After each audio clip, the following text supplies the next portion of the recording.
हम सभी दर्शकों का स्वागत करते हैं let's talk with Mamata Surana show में।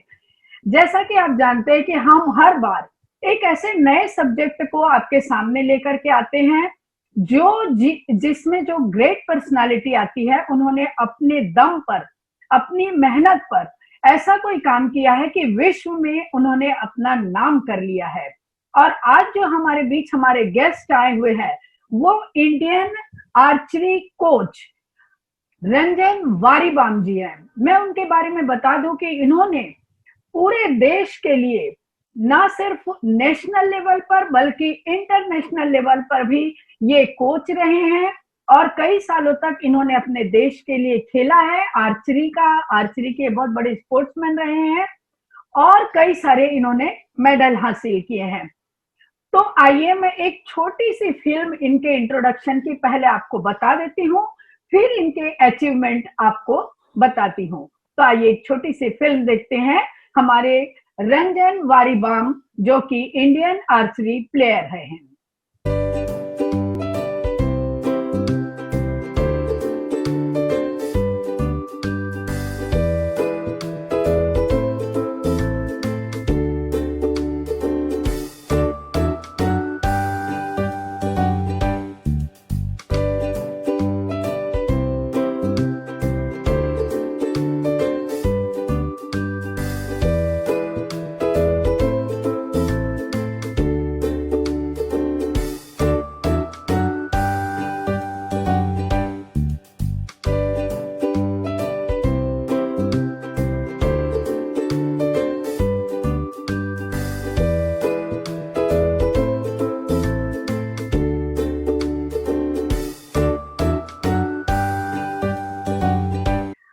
तो देखा आपने कि इन्होंने कितना देश का ही नहीं बल्कि विदेशों में भारत का नाम ऊंचा किया है। कई सारे इन्होंने मेडल हासिल किए हैं, जिसमें से कुछ मेडल जो इन्होंने अपना जो स्पोर्ट्स का जीवन है, उन्होंने एज अ प्लेयर चालू किया था। मैं आपको बताऊं कि जब ये प्लेयर थे, आर्चरी प्लेयर थे, तो इन्होंने क्या क्या हासिल किया। आज ये जो हमारे सामने बैठे हुए हैं लेट्स टॉक में, जो मेरे साथ बातें करने के लिए आए हुए हैं, लेकिन उनके अचीवमेंट जब आप सुनेंगे तो आपको आश्चर्य होगा कि कोई इंसान अपने एक ही जीवन में इतने मेडल कैसे हासिल कर सकता है। तो आइए उनकी उपलब्धियों पर नजर डालते हैं। मैं आपको बताऊं कि इन्होंने अपना जो करियर है आर्चरी का, वो 1994 में स्टार्ट किया था, जब ये केवल 17 साल के थे। 1994 में पटियाला में इन्होंने सबसे पहली बार जब आर्चरी में पार्टिसिपेट किया नेशनल लेवल पर, तो एक पहला गोल्ड मेडल, 95 में आपने मेरूट में फिर गोल्ड मेडल, 97 मेरूट में फिर 4 सिल्वर मेडल, 97 मेघालय में आपने 1 गोल्ड, 2 सिल्वर और 2 ब्रांज। फिर बेंगलोर में, दिल्ली में आपने पार्टिसिपेट किया, मणिपुर में फिर से ब्रॉन्ज मेडल, शिलोंग में फिर से ब्रॉन्ज मेडल, 2001 पटियाला में फिर एक ब्रॉन्ज मेडल और 2001 कलकत्ता में 2 सिल्वर मेडल, 2002 हैदराबाद में 1 सिल्वर 1 ब्रॉन्ज मेडल, 2004 में जमशेदपुर में आपने और 2005 में केरला में आपने पार्टिसिपेट किया, 2006 में आपने फिर से एक ब्रॉन्ज मेडल, 2007 विजयवाड़ा में और झारखंड में, यहाँ पर भी आपने, और पुणे में भी आपने बहुत बड़े लेवल पे पार्टिसिपेट किया था। इसके बाद कई सालों तक, मैं समझती हूँ कि लगभग 15 साल तक आप आर्चरी स्पोर्ट से एज अ प्लेयर जुड़े रहे और उसके बाद आप कोच बन गए। तो नेशनल लेवल पर जब आप कोच नियुक्त किए हुए, तो अपनी कोचिंग में, अपने अंडर में आपने बहुत से अच्छे अच्छे प्लेयर तैयार किए, काफी सारे मेडल आपने हासिल किए। तो नेशनल लेवल पे जो मेडल आपने हासिल किए अपने स्टूडेंट के जरिए, उनका उल्लेख मैं जरूर करना चाहूंगी। 2011 में शिलोंग में आपने सिल्वर मेडल, 2012 में चेन्नई में सिल्वर, 2013 में जमशेदपुर में 2 ब्रॉन्ज मेडल, 15 में आप मेरूट सिल्वर मेडल, 2017 फरीदाबाद में 1 सिल्वर 2 ब्रॉन्ज मेडल और 2010 में पुणे में 1 सिल्वर मेडल और 19 में आपने कटक और उड़ीसा के जो नेशनल चैंपियनशिप स्पोर्ट्स होते हैं उसमें आपने अपने अंडर में बच्चों को पार्टिसिपेट कराया। लेकिन उसके बाद आपका जो ओहदा बढ़ा और आप इंटरनेशनल लेवल के कोच बन गए। 2013 से लेकर के आप इंटरनेशनल कोचिंग कर रहे हैं। 2013 में आप बैंकॉक में एक गोल्ड मेडल और एक सिल्वर मेडल अपने देश के लिए लिया। 13 में आपने कोलंबिया में एक ब्रॉन्ज मेडल, 13 में ही पोलैंड में आपने पार्टिसिपेट किया, टर्की में आपने पार्टिसिपेट किया, 2013 में फिर चाइना में आपने एक गोल्ड एक सिल्वर मेडल, और 2014 में चाइना में वापस आपने फिर से पार्टिसिपेट किया। 2014 में बैंकॉक में एक गोल्ड मेडल, और 2014 में ही पोलैंड में भी आपने पार्टिसिपेट किया। लेकिन जो इतिहास रचा आपने, वो रचा आपने 2014 में इंडियन एशियन जो स्पोर्ट्स होते हैं, और आर्चरी में आपने एक एशियन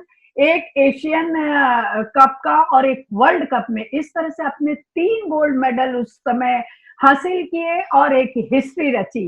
ये एक पहला ऐसा समय था जब भारत के लिए आर्चरी में किसी कोच के कोचिंग के अंडर में बच्चों ने गोल्ड मेडल हासिल किया। और इस बारे में हम आपको छोटी छोटी फिल्म भी बताएंगे, और इस बारे में हम अपने जो रंजन जी वारीबाम आज के जो हमारे गेस्ट हैं, हम उनसे चर्चा भी करेंगे, बातचीत भी करेंगे। लेकिन उनके जो मेडल का सिलसिला है वो यही खत्म नहीं होता है। आइए, और कुछ मेडल्स हैं उनकी चर्चा करना जरूरी है। आपने 2015 में टर्की में ब्रॉन्ज मेडल, 2015 में ही डेनमार्क में आपने वर्ल्ड चैंपियनशिप में जो सिल्वर मेडल, ये भी एक इतिहास रचने जैसा था। और 2015 में पोलैंड में स्टेज 2 गोल्ड मेडल, 2050 कोलंबिया में ब्रॉन्ज मेडल, 2017 में बैंकॉक आइलैंड में स्टेज 2 गोल्ड मेडल, और 2017 में यूएसए में स्टेज 3 पार्टिसिपेंट, और 19 में एशियन चैंपियनशिप बैंकॉक में आपने गोल्ड और सिल्वर मेडल हासिल किया। बाप रे, इतने सारे मेडल हासिल करना, देश के लिए खेलना और अपना स्थान बनाना, अपना नाम बनाना, ये कोई बहुत साधारण बात नहीं थी। ये बहुत ही जिद की बात, जो बोलते हैं ना कि चुनौती भरी बात थी। और इस चुनौती को हमारे जो आज के गेस्ट हैं श्री वारीबाम जी, जिनका पूरा नाम है रंजन वारीबाम, उन्होंने ये बहुत ही कुशलता पूर्वक हासिल किया, जैसा कि आपने उनकी फिल्म में भी देखा है। और आइए हम उनको प्रत्यक्ष आपसे मिलवाते हैं। हम उनका जोरदार तालियों के साथ स्वागत करते हैं। नमस्कार रंजन जी। नमस्कार मैडम, नमस्कार। हाँ जी, बहुत बहुत स्वागत है। आपने तो बहुत सारे मेडल ले लिए, देश के लिए लिए, अपने लिए लिए, और आर्चरी में आपने तो बहुत कमाल कर दिया। आप प्लेयर रहे, नेशनल कोच रहे, इंटरनेशनल कोच रहे। तो आपने कोचिंग की ट्रेनिंग ली थी कहीं से? सबसे पहले तो मैं आपको धन्यवाद देना चाहता हूँ जो कि आपकी टॉक शो में मुझे इनवाइट किया है। Thank you. वैसे मैं मेरे बारे में थोड़ा बहुत मैं आपको बताना चाहता हूँ। हाँ जी, हाँ जी। मैं हूँ मणिपुर का रहने वाला मैडम, अच्छा। और मैंने आर्चरी शुरू किया है 1994 से। हाँ जी। तो उसके बाद मैंने 94 से कंटिन्यू खेलता रहा, और उसके बाद 1997 में मैंने आर्मी ज्वाइन की। अच्छा। उसके बाद मैंने 2002-3 तक खेलता रहा। फिर मैं 2008 या 9 के बीच में मुझे एक इंजुरी आ गया था, जिसकी वजह से मुझे कंटिन्यू नहीं कर पाया आर्चरी। Okay, okay. तो वही से मैंने सोच लिया था कि मुझे अब आर्चरी ऐसा चीज है कि छोड़ नहीं सकते आप। हाँ, तो हाँ। मैंने ये सोचा कि ना कि अभी मैं प्लेयर, अब एज अ प्लेयर तो मैं कुछ नहीं कर पा रहा हूँ। नहीं मैंने कर सोचा कि पाऊंगा।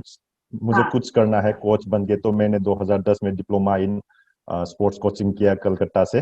अच्छा। फिर वही से मैंने कोचिंग का रास्ता शुरू किया है। ओके, लेकिन आपने कोचिंग वहां से भी, ईस्टर्न आर्चरी सेंटर यूएसए आपके उसमें लिखा है। ईस्टर्न हाँ, तो आर्चरी सेंटर का ये है मैम, हम लोग जब 2014 में जो एशियन गेम के लिए टीम सिलेक्शन हो गए थे, हाँ। तो वहाँ पे हम लोग एक महीने के लिए ट्रेनिंग पे वहाँ पे भेजा गया था इंडियन गवर्नमेंट। अच्छा, तो वहाँ पे भी मेरा एक महीना का कोचिंग का एक्सपीरियंस रहा। अच्छा। हमने वहाँ हमने वहाँ पे यूएसए का जो कोच है, हाँ, डी वाइल बोल के एक कोच है, उसके अंडर में हाँ। एक महीना ट्रेनिंग पूरा इंडियन टीम ने। ओके। उसका भी एक्सपीरियंस है मेरे पास अच्छा, यूएसए का। तो जैसे कोई प्लेयर को अगर कोच बनना है तो कोचिंग लेना, उसका ट्रेनिंग लेना बहुत जरूरी होता है कि बिना बहुत बहुत ट्रेनिंग के बहुत कोच में?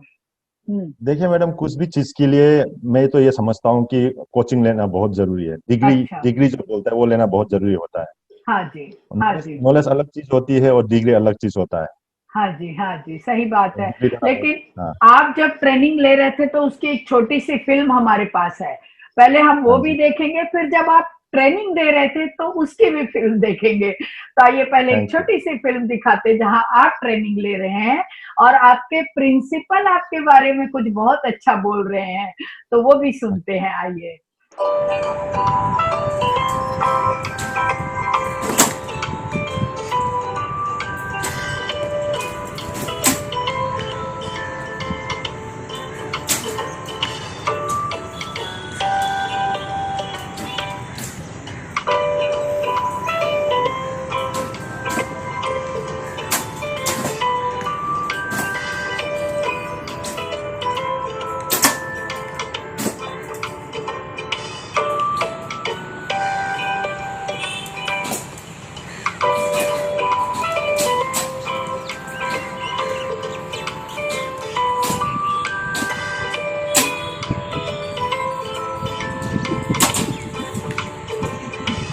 Varibam Ranjan is a warm person and humane in his approach.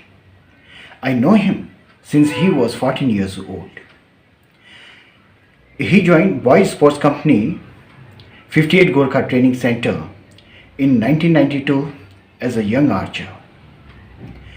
He was totally focused on his sports discipline and improved his performance and skills on archery in a short period of time. He won more than 20 national medals in junior and senior level in archery. As a young sports cadet, he brought laurels to his boys' sports company and set an example for his colleagues to emulate.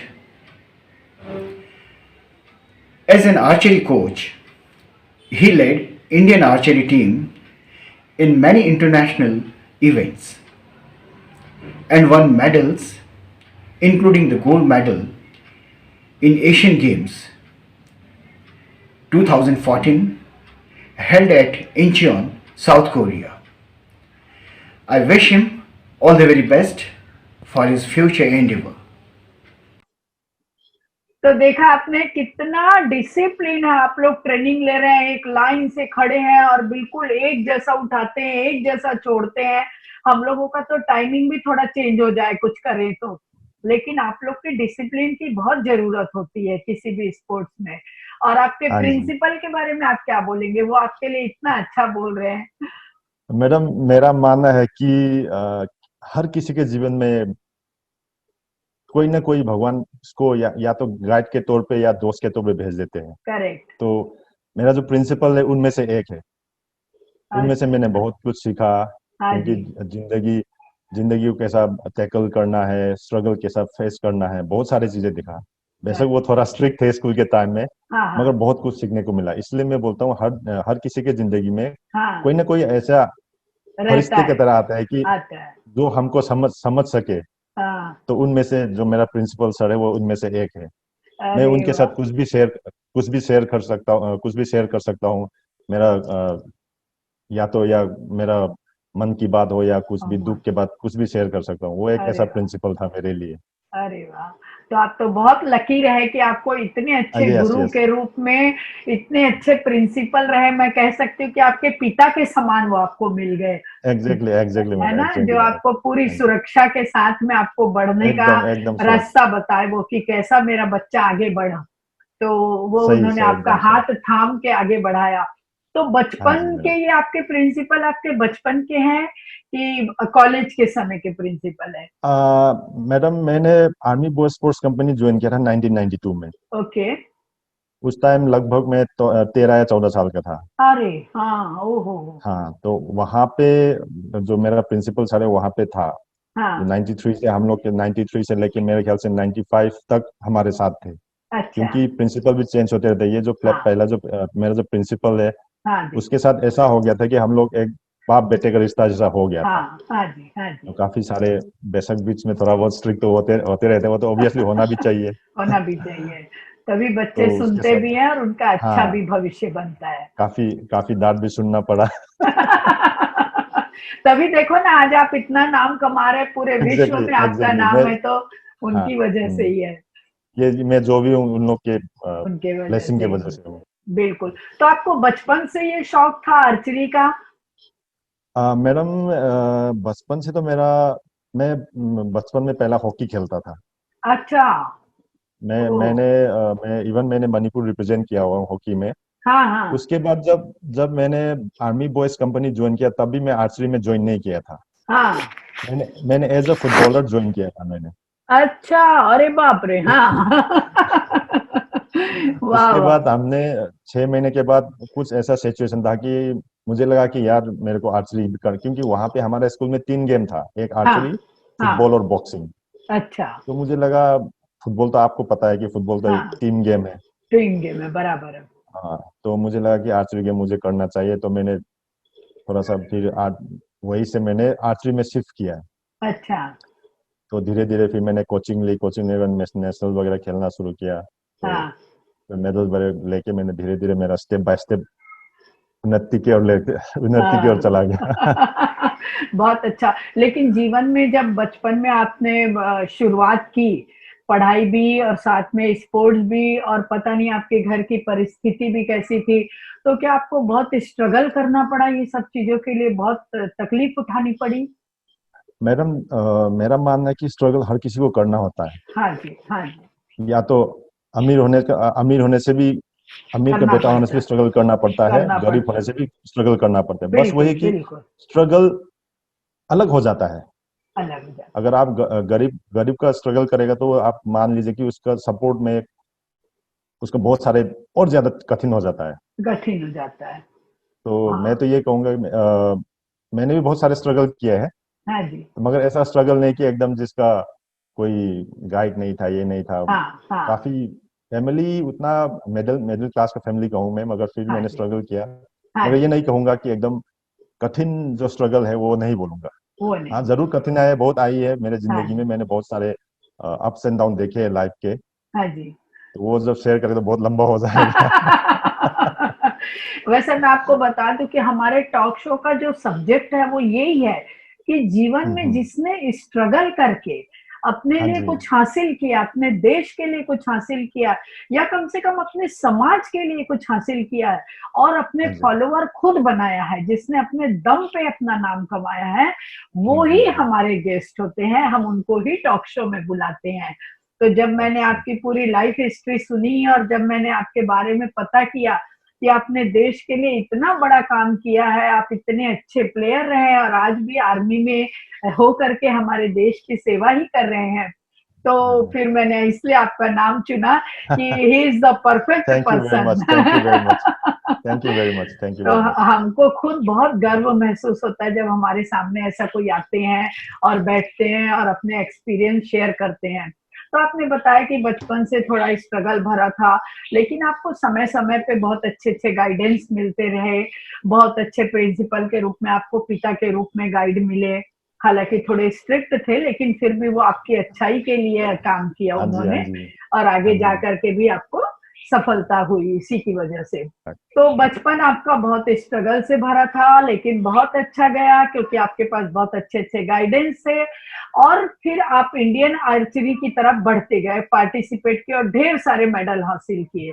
फिर आप जब coach बने, तो coach बनने के समय भी क्या होता है कि बड़े बड़े बच्चों को आपको सिखाना पड़ता है, तो हाँ जी। कितनी तकलीफ आती, जरूरी नहीं है कि वो आपकी बात माने। बहुत छोटे बच्चों को सिखाना बहुत आसान है, लेकिन जब बच्चे बड़े हो जाते हैं तो मुश्किल आती है। तो आपको कैसे एग्जैक्टली। मुश्किल आई, क्या स्ट्रगल करना पड़ा उनको सिखाने में? देखिए, सबसे पहले तो एक कोच होने के नाते मुझे उस पर्टिकुलर प्लेयर को समझना बहुत जरूरी होता है। हाँ जी, हाँ जी। ये नहीं कि मैं कोच हूँ बोल के किसी प्लेयर को जबरदस्ती कोई ट्रेनिंग नहीं दे सकता है। नहीं दे सकते, नहीं दे सकते। उस पर्टिकुलर प्लेयर को समझना बहुत जरूरी है, क्योंकि उसका मेंटलिटी क्या है, उसका मेंटल एस्पेक्ट क्या है, उसका वीकनेस क्या है, उसका स्ट्रेन क्या है, वो सब चीज देखना जरूरी होता है। उसी हिसाब से हम लोग एक एक पर्टिकुलर प्लेयर का डाटा चयन। कलेक्ट हाँ, करके उसके हिसाब से हम लोग उसको ट्रेन करते हैं। अब बिल्कुल। जैसे मान के चलो, अब कोई लड़का बहुत इमोशनल है, हाँ, तो हम उसको ज्यादा उसको डांटेगा तो फिर वो फिर ज्यादा इमोशनल हो जाएगा। हाँ तो जी, उसी हिसाब से हम लोग प्यार देके, प्यार से बातें करके उसको सिखाते हैं। हाँ और जी, कोई ऐसा होता है कि कोई प्लेयर ऐसा होता है कि आपको हाँ, मतलब डांट के हाँ, ट्रेनिंग कराते हैं, डांट के करने से उसको जोश आता है। तो इस हाँ, तरह से कई सारे अलग अलग, हर चीज, हर प्लेयर का अलग अलग मेंटेलिटी होता है। तो उसी ओके, हिसाब से भी हम लोग भी उन लोग के साथ ढलना होता है, तभी हाँ, जाके आप सक्सेसफुली ट्रेन कर पाएंगे हाँ, किसी प्लेयर हाँ, को। करेक्ट है, करेक्ट है। तो जब आपके कोच ने आपको ट्रेनिंग दी, तो क्या उनके लिए भी मुश्किल रहा होगा कि बाप रे, वारीबाम को मतलब रंजन को ट्रेनिंग देना बड़ा मुश्किल काम है, ऐसा कुछ स्वभाव आपका था? आप अपने स्वभाव के बारे में बताइए। आ, मेरा जहां तक मैं जानता हूँ, मेरा स्वभाव ऐसा था कि जो भी कोच या कोई एल्डर सीनियर जो सिखाता है वो उसको कैप्चर करने की कोशिश करता हूँ। जो भी हाँ, नॉलेज देता है उसको ये करने उसको हाँ, कैप्चर करने की कोशिश करता हूँ, हाँ ना जी, कि उसके ऊपर कोई उल्टा रिएक्शन, हाँ, लाइक जैसे मैं ये नहीं कर सकता वैसा नहीं। मतलब जो भी करेक्ट, अगर ना भी कर पाया तो उसको मैं कोशिश करता हूँ कि मैं आज नहीं हो बिल्कुल, पाया तो अगले दिन, और अगले दिन नहीं हो तो अगले महीने, इस टाइप का ओके, सोच के मैं ट्रेनिंग करता था। ओके, ओके, क्योंकि कभी भी कोई चीज एक दिन में परफेक्ट नहीं कर सकता नहीं है, हर होती चीज है, के लिए आपको टाइम लगता है। बिल्कुल, बिल्कुल, इसीलिए जो भी सीनियर सिखाते हैं उसी हिसाब से स्लोली स्लोली उसको मास्टर करने की कोशिश करता था मैं। बिल्कुल। तो आपके कोच भी आपके बारे में एक बहुत अच्छी बात बोल रहे हैं, पहले आइए वो भी सुनते हैं, फिर हम आगे बढ़ते हैं। Hi, good morning. मैं Pramod Chandurkar, secretary general archery association of India and former coach to Indian archery team. कई साल पहले, करीबन 20 साल पहले, जब मैं शिलोंग के बॉय स्पोर्ट्स कंपनी में एक कोच करके काम करता था, तब मुझे वॉरीबॉम रंजन सिंह, एक छोटा सा बच्चा मेरे सामने आया था। देखते देखते 20 साल में एक बेहतरीन फौजी के साथ देश की खेल में, आर्चरी में एक बेहतरीन नाम अपने आप का और इस देश के लिए एक बेहतरीन खिलाड़ी देने का काम वॉरीबॉम रंजन सिंह ने किया। मुझे खुशी होती है और बड़ा प्राउड भी होता है कि ऐसे होनहार बच्चे आज हमारे देश के लिए बेहतरीन खिलाड़ी दे रहे और साथ ही साथ एक अपना फौजी होने का कर्तव्य भी निभा रहे हैं। भारतीय टीम के साथ कई बार वॉरीबॉम रंजन सिंह ने देश का प्रतिनिधित्व किया, कई सारे अंतर्राष्ट्रीय पदक विजेता है और आज मेरे साथ आर्चरी एसोसिएशन ऑफ इंडिया में कई सारे टेक्निकल विषयों पर एक एडवाइज़र के तौर पे वॉरीबॉम बहुत अच्छा बेहतरीन काम कर रहा है और मैं उसके आगे के भविष्य के लिए शुभकामनाएं देता हूं। Thank you very much. देखा, वो तो आपकी बहुत तारीफ कर रहे हैं, बोले वारीबाम के जैसा हमको एक आर्चर आर्चर मिला, बोले ये हमारी तकदीर है। तो आपकी बहुत प्रशंसा कर रहे हैं। तो आप लगता है बहुत अच्छे स्टूडेंट थे। ये मेरा खुशनसीब है कि मैं प्रमोद चंदूरकर सर जैसा मुझे कोच मिला। हाँ जी, अब मैं जैसे मैं पहले भी बोला था कि आपको मैं ऐसा कुछ दो तीन इंसान से मिला कि जो मेरा एकदम फादर फिगर जैसा है। तो बिल्कुल, श्री प्रमोद चंदूर की भी एक उनमें से है, हाँ जी, जिसने मुझे तीर चलवाना सिखाया, हाँ जी, और डिसिप्लिन क्या होता है, मेहनत क्या होती है, हाँ और जी, जिंदगी के साथ कैसा लड़ना है। तो ये हाँ सब जी, कुछ मैंने सर से सीखा है। तो मैं जी, अपने आप को बहुत प्राउड फील करता हूँ कि आज मैं बोलता हूँ कि हाँ, मेरा कोच जो है श्री प्रमोद चंदूरकर है वो। करेक्ट है। और जैसा हम जैसा सीखते हैं, जैसा स्वभाव हमारे साथ दूसरे लोग करते हैं, वैसा ही फिर हम भी बन जाते हैं। आपके जीवन में एग्जैक्टली। आपको बहुत अच्छे प्रिंसिपल मिले, आपके जीवन में आपको बहुत अच्छे कोच मिले, तो कहीं ना कहीं आपका भी स्वभाव अच्छा बना। जब आप कोच बने, तब आपका भी स्वभाव इतना अच्छा बन गया कि आपके स्टूडेंट आपको बहुत पसंद करने लग गए। कोई कोच होना चाहिए तो वारीबाम जी जैसा होना चाहिए। तो हाँ ये जी। हमारे बड़े जैसा हमारे साथ व्यवहार करते हैं, हम भी अपने छोटों के साथ में वैसा ही व्यवहार करते हैं। तो मैंने देखी कि आप बहुत अच्छी कोचिंग दे रहे हैं अपने बच्चों को। बहुत सुंदर लाल लाल ड्रेस पहने हुए सारे लड़के एक लाइन में लगे हुए और आप कोचिंग कर रहे हैं। एक छोटी फिल्म में वो भी दिखाती हूँ, फिर हम आगे बात करते हैं। चलिए। ऐसा छोड़ना है, ठीक है।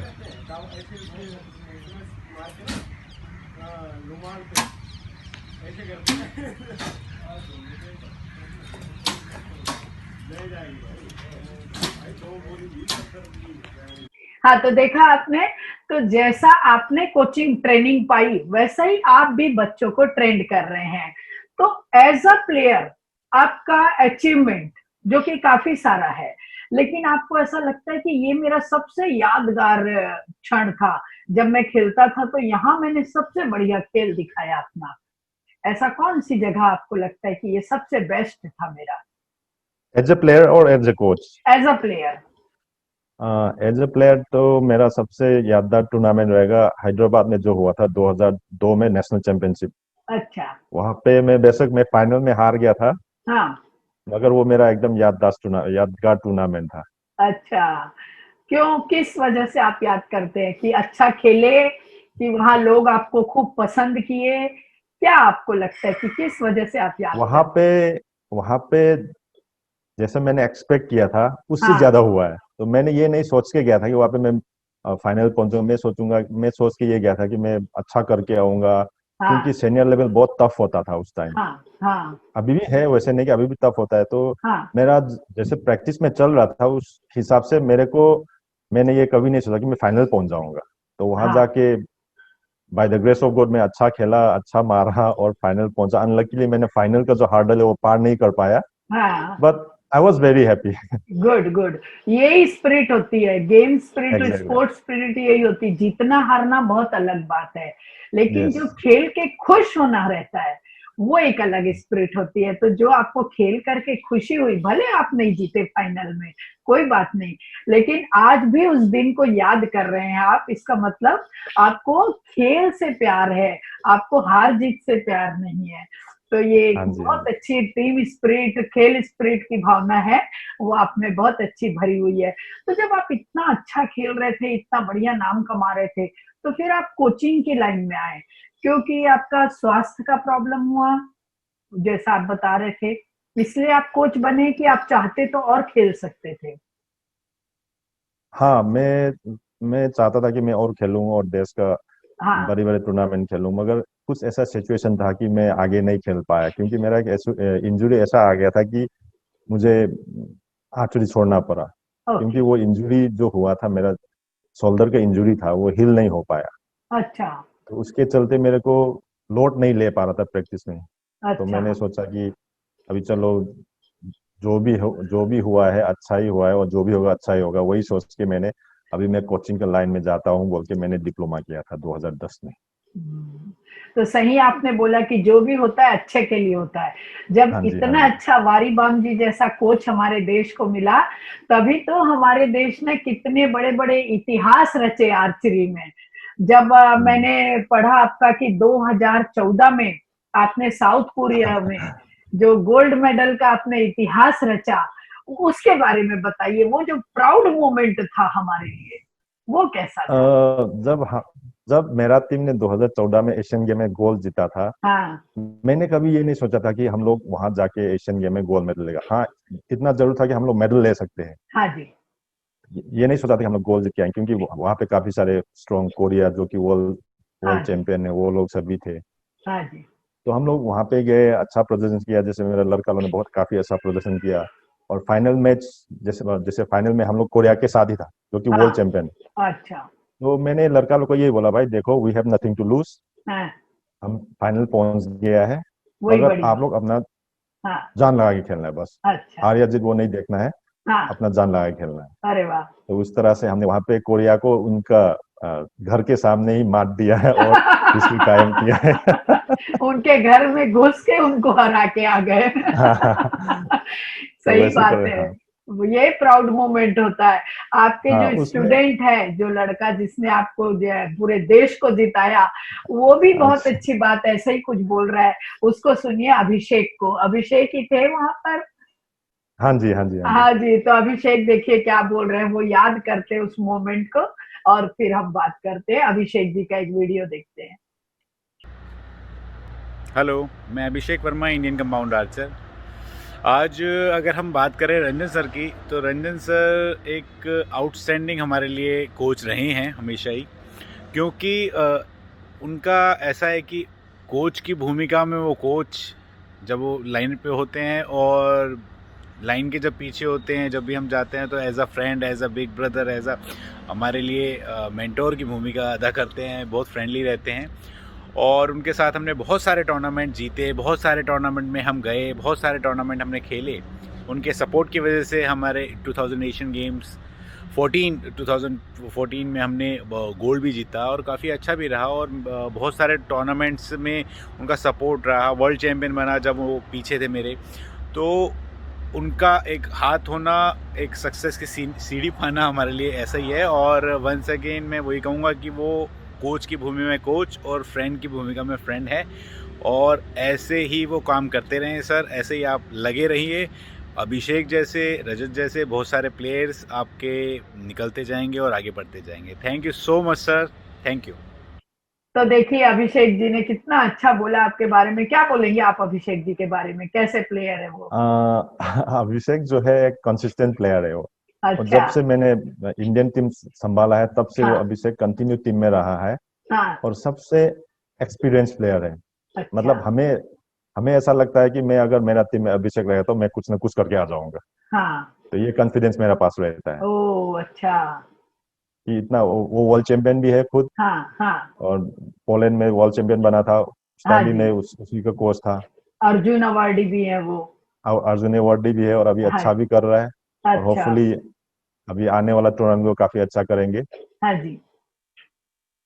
तो ये जब पहली बार इंटरनेशनल लेवल पर आप कोच बन करके गए, तब आपको कैसा एक्सपीरियंस रहा? क्योंकि आप पहली बार इंटरनेशनल लेवल पे जा रहे थे, तो कुछ ऐसे मन में जैसे गुदगुदी होती है या डर रहता है कि क्या पता मैं अच्छा कर पाऊंगा, नहीं देखिए कर मैडम, पाऊंगा? सबसे पहली बात तो एक, जब भी मैं कोच बन के जाता हूँ, मैं हाँ। कोच बन के नहीं जा रहा हूँ, मैं एक भारत देश का रिप्रेजेंट करके जा रहा हूँ। Correct correct. और जो भी मुझे करना है, मुझे ऑल आउट दे के आना है, ना कि वहां पे जाके घूम के विदेश घूम के, ये वाला सोच नहीं रहता है नहीं। मेरा। हाँ मेरा जी। ये मानना है कि मैं जाके क्योंकि मैंने पीछे में इंडिया लगाया, तो मैंने इंडिया के लिए कुछ करना है। हाँ तो जी। वो फीलिंग अलग हो जाता है। वो फीलिंग जो है वो शब्दों में बयान नहीं कर सकते हो। Correct correct. तो इतना जोश आ जाता है वो सब चीज देख के।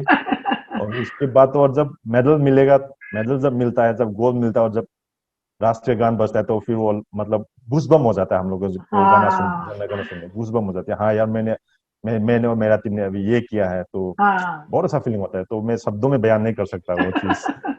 बिल्कुल बिल्कुल। हमारे पास तो खुद आपकी एक फिल्म आई है जिसमें आप लोग वर्ल्ड चैंपियनशिप जीत रहे हैं, गोल्ड मेडल हासिल कर रहे हैं और आपको पहनाया जा रहा है।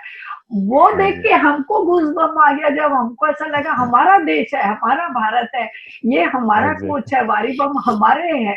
तो उस समय जो हमारे में फीलिंग आई है, एक छोटी फिल्म वो भी मेरे पास आई हुई है, वो हमारे दर्शकों को जरूर दिखाना चाहूंगी। और फिर मैं ये भी बताना चाहूंगी कि वारीबम जी क्या चीज है जो हमारे पास एक हीरे के रूप में है। तो पहले हम फिल्म देखते हैं, फिर आपके बारे में बात करते हैं। मैंने और मेरा टीम ने अभी ये किया है, तो हाँ। बहुत अच्छा फीलिंग होता है। तो मैं शब्दों में बयान नहीं कर सकता वो चीज। बिल्कुल बिल्कुल। हमारे पास तो खुद आपकी एक फिल्म आई है जिसमें आप लोग वर्ल्ड चैंपियनशिप जीत रहे हैं, गोल्ड मेडल हासिल कर रहे हैं और आपको पहनाया जा रहा है। वो हाँ देख जी, के हमको गूज़बम्प आ गया, जब हमको ऐसा लगा हमारा देश है, हमारा भारत है, ये हाँ हमारा जी, कोच है, वारीबम हमारे हैं। तो उस समय जो हमारे में फीलिंग आई है, एक छोटी फिल्म वो भी मेरे पास आई हुई है, वो हमारे दर्शकों को जरूर दिखाना चाहूंगी। और फिर मैं ये भी बताना चाहूंगी कि वारीबम जी क्या चीज है जो हमारे पास एक हीरे के रूप में है। तो पहले हम फिल्म देखते हैं, फिर आपके बारे में बात करते हैं। Glory for India and set a new chapter in archery. Limbaram was the one who brought archery to our notice. It helped added in the sports vocabulary, added a term, Sambuddha. We came to know that bullseye was not a peppermint sweet, but it was a term in archery, thanks to Limbaram. Can these two make archery, a household name? Well, marksmen really have been bringing glory to India in the last few games. The archers, the shooters, all setting their sights. This is a mouth-watering clash coming up. As Novi was mentioning, a win here for India will represent a monumental upset. Narrow shave. Well, compound archery is a non-Olympic event. It's making its debut in the Asian Games. And A score of 9 or more will keep India in the lead. Oh, it's perfect. Just what they would have wanted. I think Rajat is having an outstanding final. He's built, 20-year-old. Compound archery, a new event in the Asian Games and a chance for India to... Will just come back to that. So now it's a couple of points advantage. Now India 171 as opposed to 169 for Korea. 4 bullseyes in the last couple of series for India, making the difference for them. As I was saying, the king up now 4.4 meters per second. It hasn't upset Abhishek Verma much. An average of 8 over the next 3 shots. What the Indians would have needed just to stay ahead. Sandeep Kumar. What a performance this has been from the Indians. You just can't say it enough times.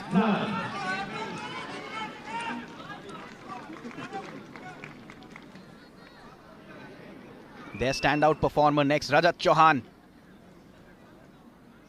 A perfect shot from him will give India a substantial advantage. There you have it. That is the last 3 shots. An average of just under 9 per shot. Up first, it's Abhishek Verma. He's been shooting 9s and 10s. Keeps his run going. So the equation now is 17 from the last 2 shots. A golden run from the Indian archers. This is very crucial, Sambuddha. Sandeep, can he maintain consistency? It's hard not to get excited. Perfect! Exactly what India would have wanted. And now, a shot of 7. It's the least you would expect from Rajat Chauhan. Will bring India that much coveted piece of gold medal. For the first time ever at the Asian Games, India could land up on top of the podium in archery. Indeed they do! History is made for India at the Geyang Asiad Archery Field. Over there on the elimination ranges, Sandeep Kumar, Rajat Chauhan, Abhishek Verma have brought glory. The tricolour will fly high. The anthem will ring out.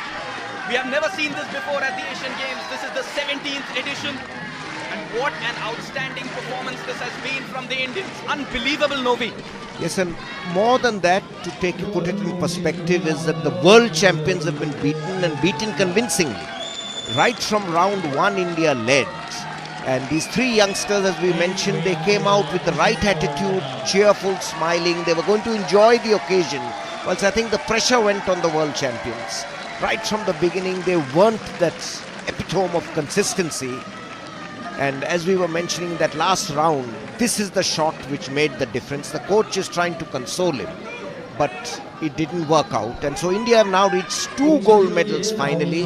Will go up the medals tally from the 16th position. And Sambuddha, archery is doing what tennis did in the Guangzhou Asian Games, the unexpected gold medals last time.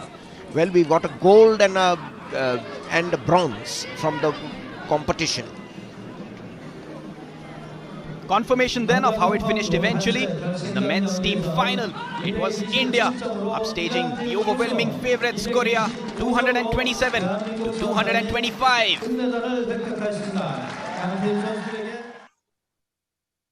हाँ जी, ये है film थोड़ी बड़ी है लेकिन देशभक्ति से ओतप्रोत है। जब इस फिल्म को देखते हैं तो पूरे भारत के लिए अपने को ऐसा प्राउड फील होता है, पूरी देशभक्ति की भावना आती है। और एक भावना ऐसी भी आती है कि वही वारी बम जी की वजह से, उनके मेहनत से और हमारे बच्चों की कोशिश से देखिए आज हमारे देश का नाम पूरे विश्व में फैल गया है। तो ये तो सही में बहुत प्राउड मोमेंट है। एक और आपके कोच जो कि मेरे ख्याल से डेनमार्क में आप लोग जब फिर से कुछ नेशनल आपने गेम खेला था इंटरनेशनल लेवल पे और उसमें भी आप लोगों ने सिल्वर मेडल हासिल किया था, वो भी एक प्राउड मोमेंट था। तो वो हमारे कोच भी कुछ बोल रहे हैं आपके बारे में, मेरे ख्याल से उनका नाम माझी सवायन कुछ इस तरह से है, तो उनके बारे में आप थोड़ा सा बताइए। माझी और मैं बचपन से हम लोग साथ में खेला है, साथ में बड़े हुए हैं। मतलब मान के चले हम लोग जब 14-15 साल से आपस में कंपटीटर है। हाँ। तो एक अच्छे दोस्त भी है और अच्छे बहुत अच्छे इंसान है। अच्छा। मतलब एक तो वो कहता है ना कि यार जिगरी दोस्त, हाँ, जिगरी दोस्त है। एक एक और जिगरी उससे दोस्त है अच्छा हमको। करके दिखाता हूँ, माझी को भी दिखाता हूँ, देख मेरे लड़के क्या कर रहे हैं। हाँ जी, वो भी काफी अच्छा, वो खुद एक ओलंपियन है। हाई हाँ। सैल्यूट। वो खुद एक ओलंपिक बहुत अच्छा नाम कमाया उसने, और अभी हाल ही में प्रेजेंटली वो भी एक इंडियन नेशनल टीम का कोच ही है। ओके। तो वो भी काफी अच्छा काम कर रहा है, होपफुली, और आने वाले कई इंटरनेशनल टूर्नामेंट में वो अच्छे काम करेंगे। हाँ जी। तो ऐसा दोस्त भी मिलना एक किस्मत की बात होती है। किस्मत की बात होती है। और वो भी कुछ ऐसा ही बोल रहे हैं कि वारी बम मेरा एकदम जिगरी दोस्त है, लेकिन हम भी कॉम्पिटिटर हैं। वो भी बोलते हैं मैं अपने लड़कों को ऐसा तैयार करता था कि वारी बम के लड़कों से आगे बढ़ना है अपने को। तो ये एक बहुत अच्छी भावना है। उनका भी हाँ जी, हाँ वीडियो जी। तो हम देखते हैं। हेलो, मेरा नाम माजी सामिया है। मैं ओलंपियन हूँ और बहुत सारा अंतर्राष्ट्रीय प्रतियोगिताओं में हिस्सा लिया हूँ और अंतर्राष्ट्रीय प्रतियोगिताओं में भारत के लिए मेडल जीता हूँ। और अभी फ़िलहाल एसआई पुणे में चल रहा है ओलंपिक कोर ग्रुप्स का कोच हूँ। 2018 एशियन गेम्स में भारतीय तीरंदाजी टीम के कोच रहा हूँ। और डब्लू रंजन के बारे में मैं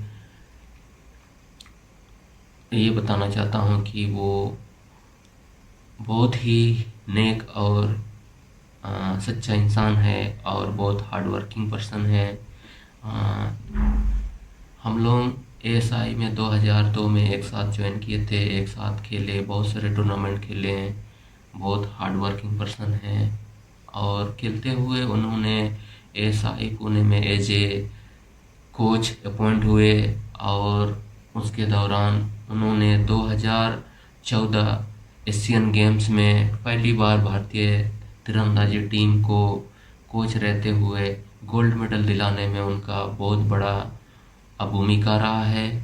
और 2015 में पहली बार कंपाउंड टीम ने वर्ल्ड चैम्पियनशिप में सिल्वर मेडल जीता है। तो उस समय भी उन्होंने भारतीय टीम के कोच का बहुत अहम भूमिका निभाया और सिल्वर मेडल दिलाने में उनका अहम भूमिका रहा है।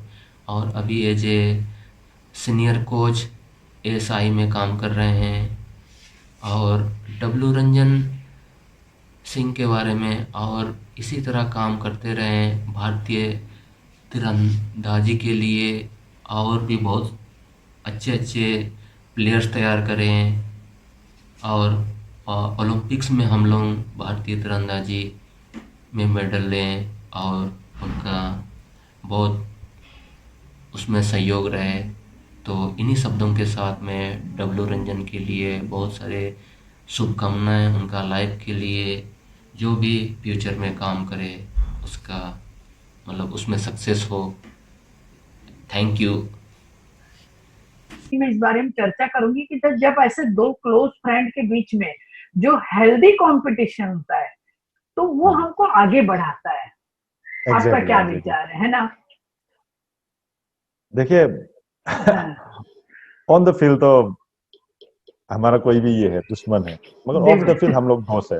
बिल्कुल बिल्कुल वो ठीक सभी बात जानते हैं, क्योंकि जब आप एक ही फील्ड में अगर आप दो आ जाते हैं तो ऑब्वियसली आपको compete करना होता है। है। हाँ जी। तो वो जो भी हो गया, जो भी नोक-झोंक, जो भी कुछ होता है वो ग्राउंड में खत्म हो जाता है हम लोगों का। हाँ जी। हाँ जी। और जब जैसे बाहर हो गया, हम लोग दोस्त है। हाँ जी। दोस्त है, हम कुछ भी शेयर करता है, ये हुआ था, ये हुआ था, कुछ भी शेयर कर सकते। तो ये अंडरस्टैंडिंग है माजी और मेरे साथ। बराबर है। बहुत सही है। और ये जो हेल्दी कंपटीशन होता है ये हमेशा रहना चाहिए, दो दोस्तों के बीच में भी हाँ जी, हाँ रहना जी। चाहिए। और दो जो क्लोज कोई भी एक ही फील्ड के हैं, वकीलों में भी देखिए कितना होता है। जब हाँ वकील जी, हाँ कोर्ट जी। के अंदर होते हैं तो ऐसा जोर जोर से आपस में आर्ग्यूमेंट करते हैं, लड़ाई जैसा करने लग जाते हैं। लेकिन आप हाँ जी। बाहर जाके देखेंगे गले मिल के वही दोनों वकील चलते रहते हैं, तो क्लाइंट बेचारा एग्जैक्टली, कंफ्यूज एग्जैक्टली। हो जाता है कि अरे कि मेरा किसके वकील उसका दोस्त है, मेरे दुश्मन का दोस्त है। तो एग्जैक्टली, लेकिन एग्जैक्टली। हाँ, प्रोफेशन अलग चीज होती है, फील्ड अलग चीज होता है, लेकिन उसके बाद बाहर हम सब भाई होते हैं, दोस्त होते हैं। ये आप में सही बहुत बोला। अच्छी भावना है। और आप ऐसा कोई यादगार मोमेंट आप बताना चाहेंगे कि आपके जीवन में ये चीज भूल नहीं सकते आप, ऐसा कोई क्षण हमारे साथ शेयर करना चाहें तो? जब मेरा बेस्ट मोमेंट तो वही है कि जब 2014 एशियन गेम में हाँ जी। कोरिया साउथ कोरिया में जो हुआ था उसमें हाँ। फाइनल मैच में कोरिया को कोरिया के घर में हरा के आना, वो जो मजा है ना वो अलग है। अच्छा, तो फिर क्योंकि क्या आप आप लोग विश्वास जीतने के बाद ऐसा चिढ़ाए उनको खूब, जैसे छोटे बच्चे लोग बोलते हैं ओ आ, ओहो ऐसा? आप विश्वास नहीं करेंगे, उस हाँ। जिस दिन फाइनल हो रहे थे उस वक्त स्टेडियम में दोनों दोनों तरफ, स्टेडियम के दोनों तरफ खाली कोरियन ही कोरियन थे, और हमारे जो इंडियन प्लेयर्स, खाली हमारा 10-12 जो हाँ। सदस्य थे बाकी, करेक्ट। वही लोग हमारे पीछे चीयर कर रहे थे, और हाँ बाकी जी। इधर से पूरा कोरिया का ही मतलब अपना भाषा में हाँ। चीयर अप कर रहे थे। हाँ तो जी। इट वाज डिफरेंट फीलिंग, वो अलग था कि हाँ यार, हाँ। कोरिया हाँ। के हाँ। उसके देश में हराना, हाँ, धरती में उसके हरा घर वाला में डाल अजीब था। के। उसके ऊपर वो लोग ऊपर से वर्ल्ड चैंपियन। हाँ हाँ हाँ, तो पहले उसके से बाद वर्ल्ड टूर। उसके हाँ। बाद जो जीतने के बाद जो फीलिंग है ना, वो this was something extra ordinary. Correct correct है, करेक्ट है। सोचता हूँ कि मैं दोबारा कहीं ऐसा एक मोमेंट भी आना चाहिए कि जिंदगी में, हाँ दोबारा मैंने ये किया है वो। अरे वाह, अरे वाह! तो मतलब अभी आपका भविष्य तो बहुत पॉजिटिव है, खूब सारा आपको अभी अचीवमेंट हासिल करना है। आप सोच के करना रखिए है कि मैडम। अभी वापस वही मोमेंट मेरे को एक बार वापस जीवन में लाना है। तो हाँ जी, हाँ जी, बहुत हाँ जी। अच्छा, बहुत सारी शुभकामनाएं आपको। समझ लीजिए कोई लड़का अगर आपकी तरह बनना चाहे, आपकी तरह देश के लिए नाम कमाना चाहे, तो आप उसको क्या एडवाइस देंगे? सबसे पहले तो मैं जो भी जिस फील्ड में वो एक्सेल करना चाहता है, सबसे चीज एक होती है डिसिप्लिन। डिसिप्लिन। डिसिप्लिन होना बहुत जरूरी होता है। हाँ उसके जी। ऊपर हार्ड वर्क, उसके ऊपर गाइडेंस। गाइडेंस। गाइडेंस बहुत जरूरी है। हम लोग गाइडेंस का इम्पोर्टेंस हम लोग समझ नहीं पाते। हाँ, गाइडेंस होने से आपको एक सही एनर्जी दिशा मिलता है कि मिलती है, हाँ मैं कुछ, हाँ। हाँ सही दिशा, और एनर्जी मिलता है कि मैं कुछ भी कर सकता हूँ। हाँ जी, हाँ जी। और ये डिसिप्लिन, हार्ड वर्क तो जरूरी है। हार्ड वर्क तो जरूरी, हार्ड वर्क नहीं करे, हार्ड वर्क, ऐसा हार्ड वर्क करना चाहिए जब तक मैं उस चीज को हासिल नहीं कर लूं, तब तक मैं हाँ थकूंगा नहीं। जब तक एम को हासिल नहीं करेंगे तब तक मैं रुकूंगा नहीं। हाँ हाँ।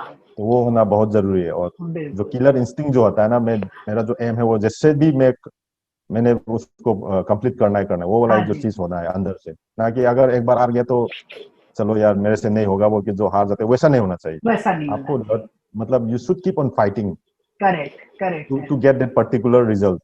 तो ऐसा होना चाहिए, तभी जाके बिल्कुल। आप कुछ, आपका जो एम है कोई भी फील्ड में, या आज हाँ जी, स्पोर्ट्स में, हाँ जी। एकेडमिक हो, कोई भी फील्ड में आप हाँ, हो, कोई तब भी जाके फील्ड में पैशन कोई होना भी, चाहिए, आपको जिद्द हाँ होनी पेशन, चाहिए। हाँ परजर्वेरेंस, पेशन होना बहुत जरूरी। हाँ जी, तब हाँ जाके जी। आप तब जाके आप मतलब एम को फुलफिल कर पाएंगे। कर सकते हैं। आपने इतना अचीव किया अपने जीवन में, बहुत से लोगों को आपको सहायता मिली, बहुत से लोगों का सपोर्ट आपको मिला, बहुत से लोगों के से एनकरेजमेंट आपको मिला। तो आप किसको किसको धन्यवाद देना चाहेंगे कि आपके सफलता के लिए ये लोगों को मैं जरूर अपने जीवन में धन्यवाद दूंगा? मैं सबसे पहली बात तो मेरा जो भी टीचर्स लोग है, गाइड लोग है, मतलब नाम बोले हाँ, तो बहुत लंबा हो बहुत जाएगा। लंबा हो जाएगा। वो लोग का धन्यवाद देना चाहता हूँ। और इंडियन आर्मी का जो मैं बचपन से मुझे सपोर्ट करते आ रहा है, हाँ जी। क्योंकि मैं बचपन से ही आर्मी स्कूल में पढ़ के इस मुकाम हाँ। पे पहुंचा हूँ, तो मुझे ओके। ऑब्वियसली इंडियन आर्मी को भी थैंक करना चाहिए। हाँ जी। और मेरा जो गुरु, मेरा रिलेटिव्स, मेरा वेल विशर्स, मेरा दोस्त और मेरे चाहने वाले फैंस, सही। मैं सभी को धन्यवाद देना चाहता हूँ। हाँ जी। उन लोग और की वजह से मैं आज इस हाँ, मुकाम पे हूँ। थोड़ा-सा आपके माता-पिता के बारे में बताइए कि वो जब आपका इतना अचीवमेंट सुनते होंगे, देखते होंगे आपको कि ये टीवी में आ रहा है मेरा बच्चा, पूरे भारत वाले मेरे बच्चों के लिए आवाज लगा रहे, चिल्ला रहे, वारी बम, वारी बम, तो उनको कैसा महसूस होता होगा? ये चीज शेयर करने के लिए मुझे थोड़ा अजीब सा भी लगता है। एक्चुअली मेरे मम्मी डैडी को ये पता नहीं रहता है कि, कभी जब बचपन में था उन लोगों को उतना पता नहीं रहता कि मैं क्या कर रहा हूँ। अच्छा। उन लोग के सोच में ये था कि मेरा बेटा बाहर पढ़ रहा है, जो कि आगे जाके नौकरी मिल जाएगा। अच्छा, हाँ। हाँ। ओके। तो जैसे उनको सिर्फ इतना जैसे था मैं, कि कैसा भी करके मेरा बच्चा पेट भरने के हाँ लायक कुछ काम हाँ कर रहा हाँ, है। तो ये सोचता है इन लोग का। तो जब जैसे मैं इंडियन कोच बन गया तो वो लोग बहुत खुश है, उन लोग को बहुत खुशी है, मगर फिर उन लोग को आर्चरी क्या होती है ये सब उतना पता कुछ नहीं है। नहीं। अच्छा। हाँ, क्योंकि हमारा जो जगह है, जो काफी हॉकी का फेमस है।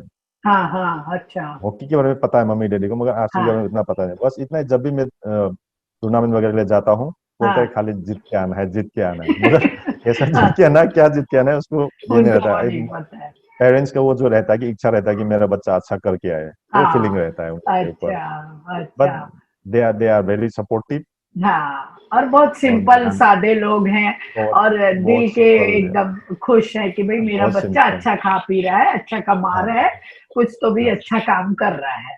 पर ये हाँ नहीं जी, हाँ पता है जी, कि देश के लिए वो कितना बड़ा काम किया है और क्या क्या हाँ हासिल कर लिया देश के लिए, ये उनको पता नहीं है। तो ये हमारे जो पहले के पेरेंट्स जो होते हैं वो बहुत सादे हाँ जी, हाँ सिंपल और दिल के बहुत साफ होते हैं।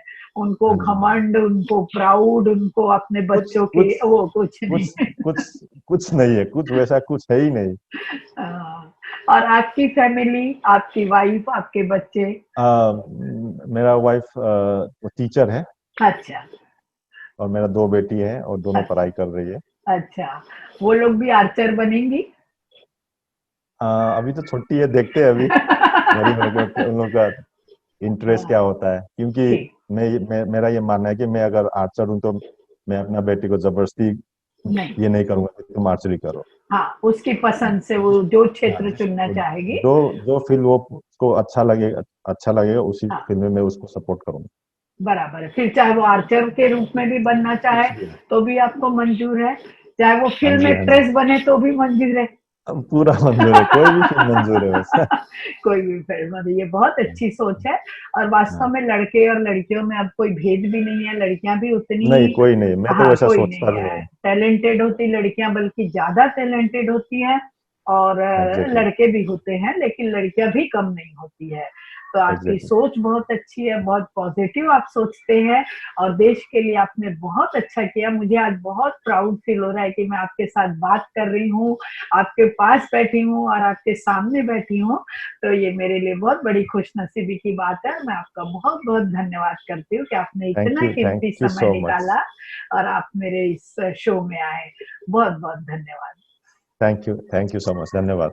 या तो देखा दर्शकों, आज हमारे बीच थे आर्चरी के कोच रंजन वारीबाम जी, जिन्होंने भारत के लिए कई सारे मेडल लाए, खुद भी प्लेयर के तौर पर भी और कोच के तौर भी। आज का ये एपिसोड आपको जरूर पसंद आया होगा। यदि आपको अच्छा लगा तो प्लीज इसे लाइक करें, शेयर करिए और सब्सक्राइब करना ना भूलें। और मेरा ईमेल और टेलीफोन नंबर नीचे दिया हुआ है। यदि कोई ऐसी ग्रेट पर्सनालिटी को आप जानते हैं तो कृपया मुझे फोन करके उनके बारे में सूचित करें। धन्यवाद।